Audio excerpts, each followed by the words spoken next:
Hey guys, my name is Ludia Mong'are and welcome to another episode of the Freelancer's Mic where we have conversations with creatives. It's all about you getting the mic and sharing your experiences. If you enjoy it, hit follow so you don't miss the next episode. On today's podcast, we have an amazing guest. We are joined by John Munn of Zero Smart. John is an expert productivity coach and a consultant.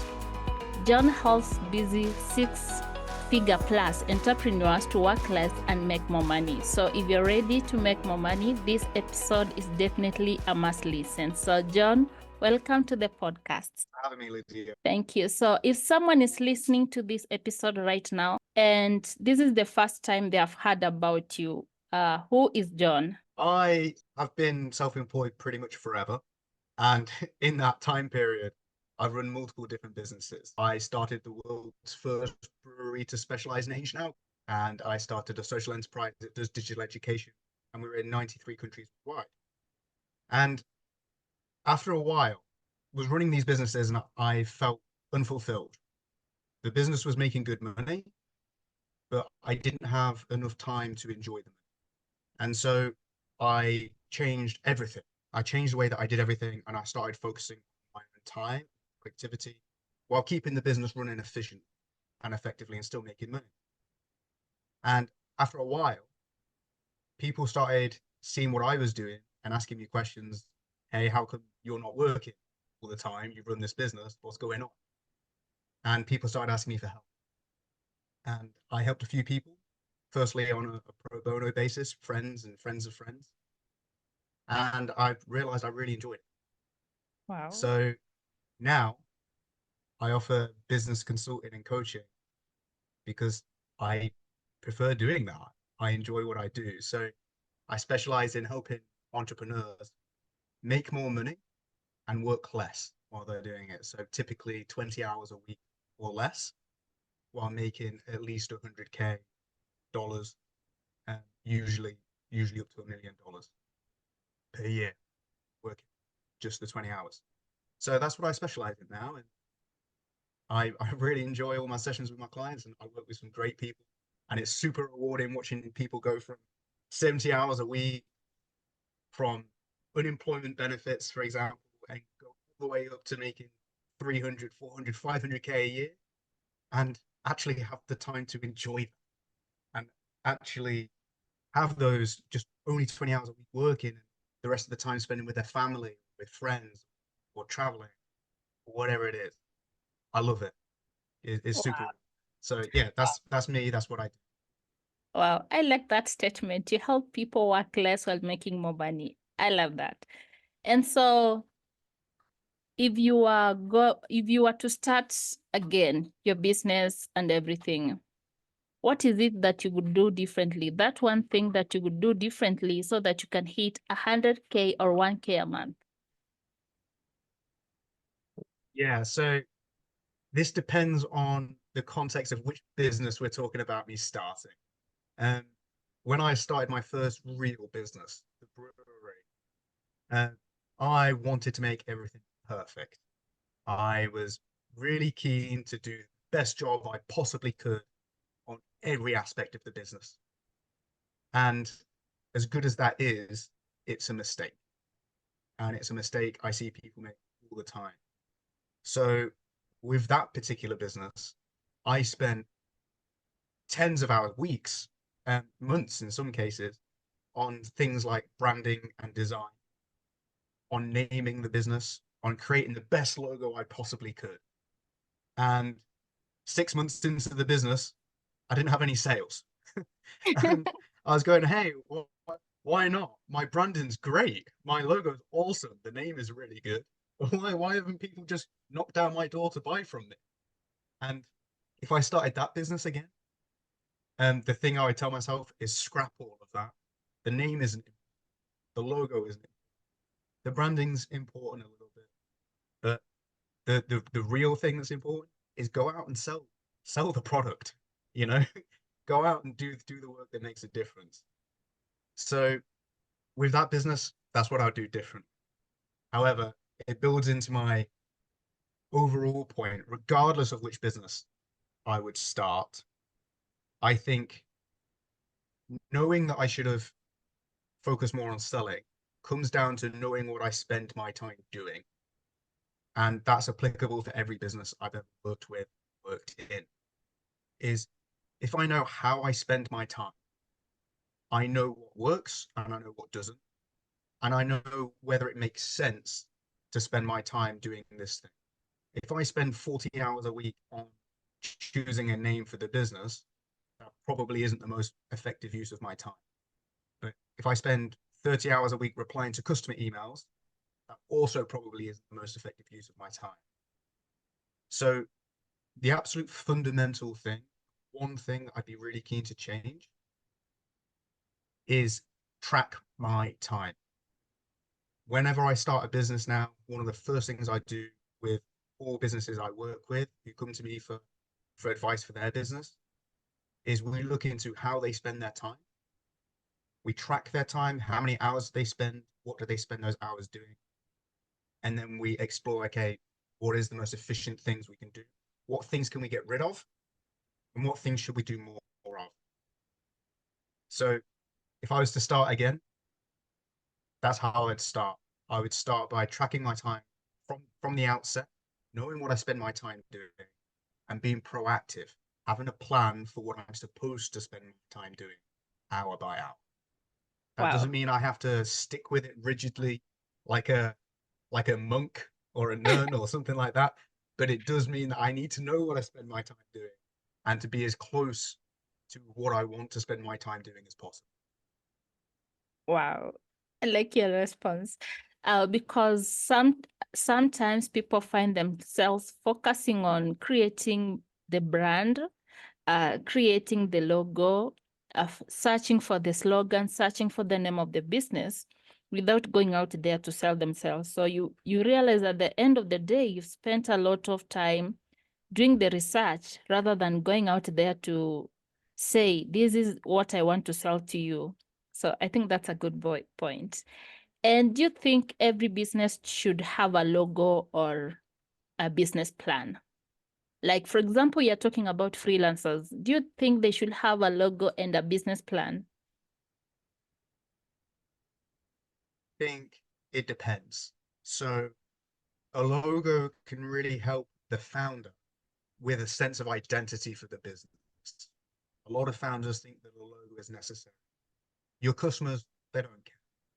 Most of them will never see or remember you even have. It doesn't matter to them. They care that you can solve them. Logos can be useful, but broadly, they don't really matter. Now, business plans, I am very strongly against writing a 50-page business plan. I don't like that. People spend way too much time planning and doing the research, just like you said, but not taking any action. So it's good to have an idea of what you're doing. It's good to have a strategy and a plan, but you don't need a 50-page business plan. You don't need to do that. You don't need to have that depth of research. You need to know what the next step is, and you need to know where you're aiming for. But for anybody that started freelance, um, the military phrase of plans never survive first contact with the enemy definitely come into play. So you might make the best plan in the world, but when you start talking with your customers, if they don't like what it is that you've planned, it doesn't mean anything, you know? So Yes. every freelancer I've ever met starts with one thing in mind, and a month later it's slightly different, and a month after that is slightly different, and 6 months after that it's adapted again. The market moves. Customers want different things. We never know exactly. It doesn't matter how much research you do. You can never know 100%. So it's better to get out there and to speak with customers and get started, and you get a better understanding of what you can do and what you need to do to be successful. So business plans, not for me. I think you need a one-page back of the envelope type plan, and then just get out there, get started. Wow. Okay. Talking about working less and making good money, what advice would you give someone that thinks I need to work for so many hours for me to make good money? This is usually a problem with understanding what creates money. So a lot of people charge for their time when they first start, especially as a freelancer. People will charge you X dollars per hour, for example. Now, time is an input and is one of your costs. Okay, it's not something that creates money. If you okay, let me take a step back. Um, if I give this is something that I share with clients sometimes, and I shared on LinkedIn as well. If I am in talks with Coca-Cola, the massive drink, and I give them a piece of advice that saves them $100 million a year, okay? It only took me 30 seconds to give them that piece of advice. It was a passing comment. Is that piece of advice only worth 50 cents or a dollar because it only took me 30 seconds to give the piece of advice? No, it's not. It's probably worth millions of dollars because it saved them $100 million. Most freelancers price based on inputs. So based on how much time they put into things. Your audience doesn't care. The customer doesn't care about inputs. What they care about is what they get out at the end. So for a lot of freelancers, an absolutely key piece of advice is price based on the value that you provide. So figure out what it is your customer wants, figure out how you can give that and what results you can promise, and price based on those results rather than based on your time. And then you want to take the next step and say, okay, when you've, as I said earlier, track your time, you can see, hey, it takes me this many hours to deliver this value. What parts of this time that makes me deliver this value, what parts can I change or make more efficient?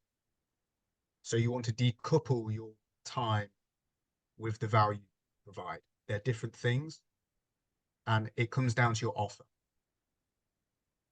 Wow. And what's the best way for someone to make money, more money while working less? Because I know there's so many tasks out there we can do that can make us money. But the common question that I usually get is that which is that niche that really pays well, that I can work less hours and get good money?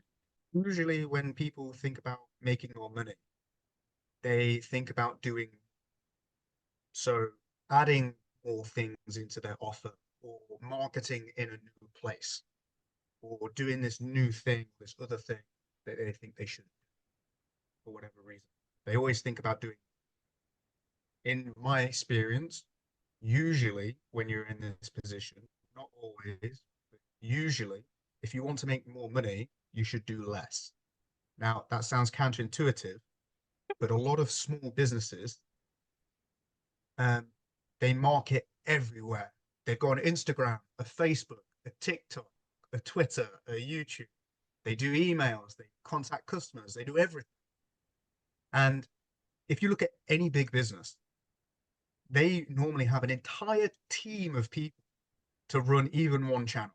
They will have a team of 10 people that run just Twitter, Yeah. or they've got a team of 5 people that run just Instagram. You are one person. You cannot compete with those guys. They've got a whole team, very experienced, smart people running just one platform. And you're trying to run 4 or 5 platforms? It's not going to happen. Yeah. In my experience, you look at your time and you look at the things that are working and you look at the things that you enjoy. What parts of this business do you feel energized when you do this? And you want to get rid of everything else. Get rid of the things that aren't working. Get rid of the things that you don't enjoy, that you dread doing, and do the things that make a difference and do less. And you find that when you do those fewer things, but the things that you actually enjoy and the things you're actually good at, by doing fewer things, you do them better. And you grow much quicker because now you've got enough time to focus on doing this properly. And by doing it properly and effectively, it really helps you get more money and not work so many hours and not feel burned out doing all these things because You can never compete with these huge teams of people doing each channel. If you find one or two things that you really are good at, you enjoy, you can compete very effectively. So rather than having that natural instinct to do more, look at what you're doing at the minute and say, hey, what can I do less of? What can I get rid of? That's usually the easiest way to make more money while working less. Now, as a small addition to that, um, a lot of the people spend a lot of time marketing online, trying to get new customers. Most of your money will come from existing customers, past customers. Your retention is more than your acquisition. Now, most small businesses, and especially freelancers, suck at asking for reviews and asking for referrals. These are two things you can automate. You don't even have to do it yourself. That massively increase the number of customers you get and massively increase your retention, the amount of revenue you produce, and it takes no time. It's such an easy win, but most people leave it because they're focused on building a Twitter or an Instagram, when really they just need to automate one email one time to just ask every past customer, hey, do you remember that I exist? Do you still want the thing that I do? And if you did like what we did together, do you know anybody else would enjoy my services? Like, send them my way. It's such an easy way, and most people just don't do it. So, for anybody listening now, that is something that I would implore you, please, please look into your system for attention. Look into your system for a referral. Spend 10 minutes, 20 minutes right now and set up just a quick email to all past customers. Say, hey, do you still want my services? Do you still remember that I exist? It makes such a difference. Yeah. I remember like 3 years ago, I was reaching out to clients, and one of the potential leads went to my LinkedIn page. And when he looked at that page, there was no sign of me working with people like him. So he sent me a message and said, I really loved your message. I loved your email that you sent. But when I was trying to check your LinkedIn profile, I didn't see any testimonials. So I was like, okay, I've worked with a lot of people, but I've never requested for testimonials. You would have worked with loads of people that would have been more than happy to give you a good testimonial. They're not going to go out of their way to do it. You just need to Yeah. ask. Most people are happy. You need to ask. And with that client, you want to tell them where to find the testimonials. Like, when you remind them that you exist, tell them where to go next. I have a client I've been working with for a couple of months now, and he's in the US, and he's doing all right. He runs a content agency. He's doing $200,000 or $300,000 per year, give or take, before we work with him. And we had a look at his time and we restructured his offer slightly. But before we did any marketing, any other marketing, all we did was send an email to every person he's ever worked with before and say, hi, I do this thing now. Do you want to buy this from me? Wow. And within 3 weeks, we had 8 new customers, and he had a $60,000 retainer signed.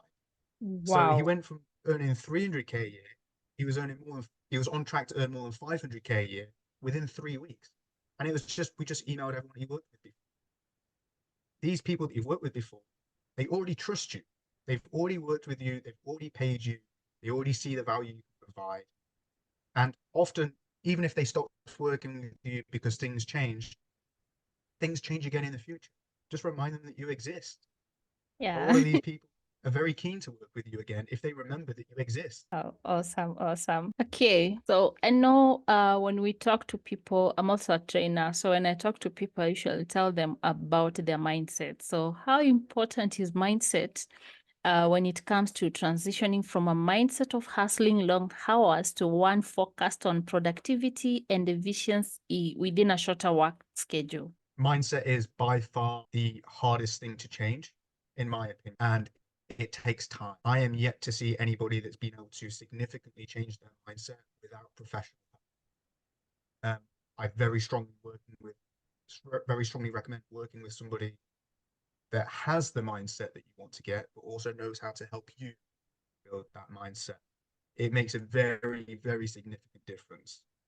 Um, when you are in a place where you have limited resources, limited money, or limited time, it's very hard to think with abundance, in inverted commas, uh, and act as though you don't have those. And the problem is even if you get to a point where now you do have a lot of money, your feelings probably haven't caught up with your facts.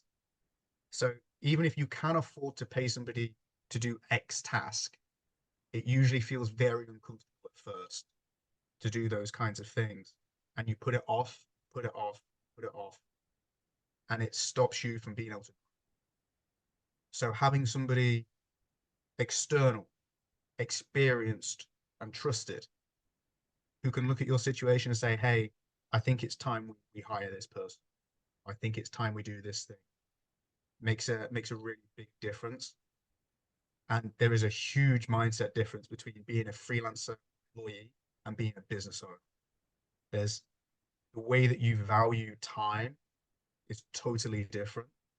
And as a business owner, you think a lot more about opportunity cost.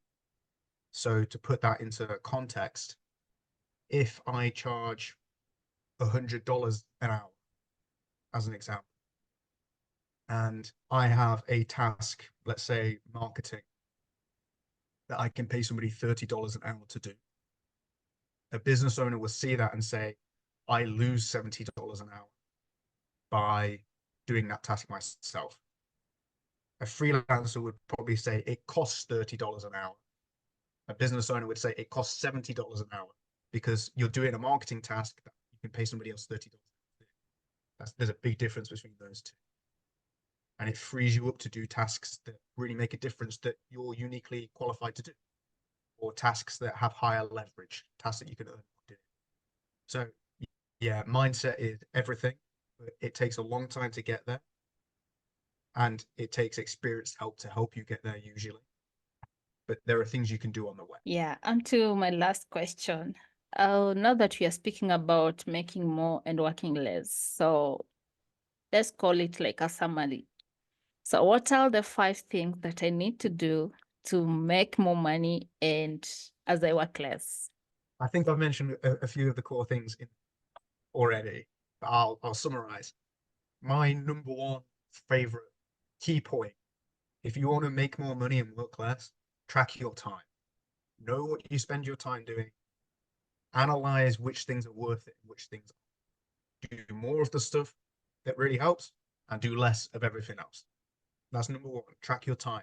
Know what you're spending, your most important resource. Know how your time. Know what you spend your time doing. Number one.